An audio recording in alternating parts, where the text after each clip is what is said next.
Hey everyone, welcome to This Explainer. I am super excited to dive into this one with you today. We're taking a comprehensive look at how to navigate Chicago's year-round full-speed dance scene for 2026. And wow, this city's cultural calendar is absolutely packed. We're talking everything from classical ballet and contemporary pieces all the way to dynamic hip-hop and vibrant social dancing. If you've been wanting to really immerse yourself in the performing arts this year, but, just didn't quite know where to start, well, you are in exactly the right place. Okay, let's take a quick look at our agenda. We're going to kick things off with the 2026 scene, then move into marquee events, seasonal festivals, and community showcases. After that, we'll break down the three-tier strategy, and we'll wrap the whole thing up with some booking pro tips. Let's get right into it.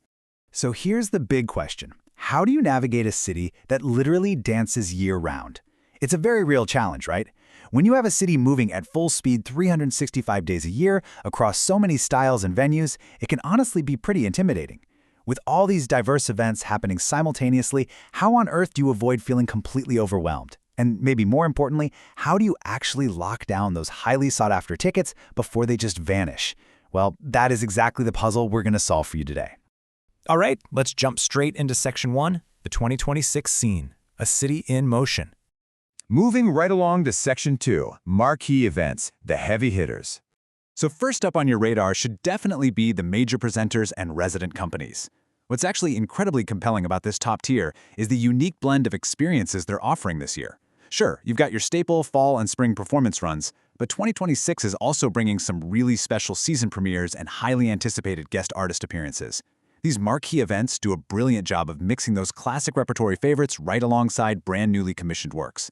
Basically, if you love high production values and you want to be right in the middle of all that critical buzz, this is absolutely your entry point. Next up, Section 3, seasonal festivals, the gathering places. Now, moving beyond those single company seasons, I want you to think of festivals as these massive umbrellas. They gather individual artists, various studios, and different presenters all into one really dynamic space. If you're looking to push your boundaries a bit and step out of your comfort zone, festivals are hands down your best bet for exploring entirely new genres. They actually let you follow your favorite choreographers way beyond the traditional concert stage. And the best part, you're not just sitting in the audience. You get to deepen your whole experience through masterclasses, artist talkbacks, and some really cool wide-reaching community activations. It is just a completely immersive way to experience the art form.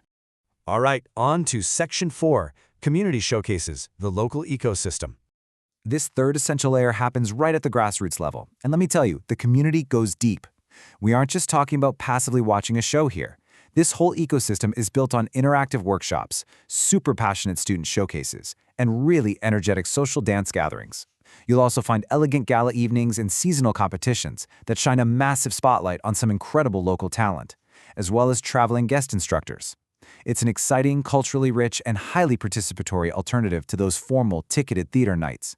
Honestly, it's where you truly get to see how different local communities build and sustain their own totally unique dance cultures.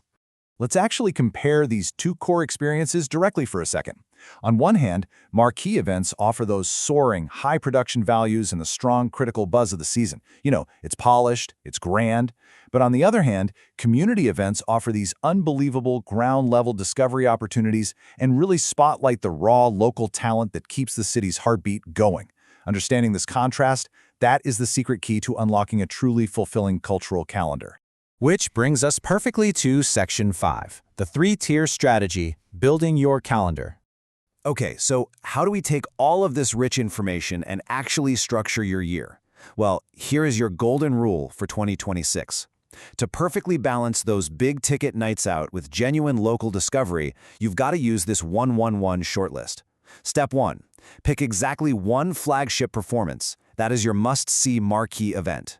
Step 2. Pick one full weekend-centric festival that you can literally center a whole weekend around and just dive into. And Step 3. Select one flexible community event where you give yourself permission to experiment and try a completely new style. Trust me, this tiered approach prevents burnout, respects your budget, and guarantees a wonderfully well-rounded cultural diet. Finally, Section 6, Booking Pro Tips, Securing Your Spot. To build all this into actionable steps, I've got an absolutely essential insider tip for your strategy. If you're planning travel or coordinating with a group, you've got to check event calendars for timing around major Chicago weekends and school breaks. Why?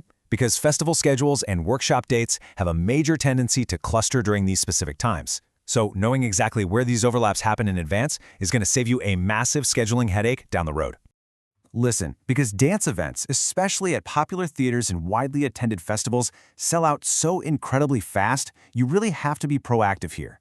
Start by tracking key venues and presenters right now, and make a note of when they typically announce their seasons. And here is a huge pro tip for you. If an event offers add-ons, like open rehearsals or meet the artist sessions, you must book those early, like immediately. These formats have very limited capacity and they literally vanish. So monitor those official venue pages regularly and set those ticket on sale alerts on your phone. A little front-loading in your planning really does make all the difference. So, with your 3-tier strategy beautifully mapped out, your calendar front-loaded, and your ticket alerts officially set, I want to leave you with this question. Armed with this strategy, which new dance style will you discover first in Chicago this year? Will it be a classical ballet premiere, a contemporary festival, or maybe a grassroots social dance gathering? The 2026 scene is out there waiting for you to jump in. Thank you so much for joining me for this explainer. Get those calendars out and enjoy the show.